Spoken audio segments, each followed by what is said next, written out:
మనకి bad time నడుస్తుంది. మనకి ఎవరు తోడు లేరని మనం అనుకుంటాం కదా! అప్పుడు చెప్పండి మీ స్నేహితులకి థ్యాంక్స్ అని. ఎందుకో తెలుసా? నీకు బ్యాడ్ టైం స్టార్ట్ అయినప్పుడు నీ నుంచి ఎవరైతే దూరంగా వెళతారో వాళ్ళందరికీ 100 సార్లు థ్యాంక్స్ చెప్పండి. ఎందుకు తెలుసా?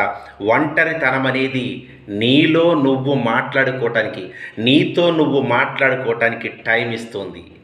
నువ్వు గట్టిగా స్ట్రాంగ్ అవటానికి నీకు మనోధైర్యాన్ని పెంచుతుంది. అంతేకాని ఎవరో వస్తారు, ఏదో చేస్తారు, ఎవరో వెన్ను తట్టి నిన్ను ప్రోత్సహించి నీ కష్టంలో పాలు పంచుకుంటారని ఎప్పుడు ఎదురు చూడొద్దు. ఎందుకో తెలుసా? స్వార్థమైనటువంటి ఈ ప్రపంచం, స్వార్థంతో నిండిపోయిన ఈ సమాజం నీతో ఉపయోగం ఉంటేనే నీ వెంట నడుస్తోంది. నువ్వు కష్టాల్లో ఉన్నప్పుడు కాస్తైనా కనికరించదు ఈ సమాజం. స్నేహితులు కావచ్చు, శ్రేయోభిలాషులు కావచ్చు, బంధువులు కావచ్చు, నీ చిన్నప్పటి స్నేహితులు కావచ్చు, ఏ ఒక్కళ్ళు సపోర్ట్ చేయరు.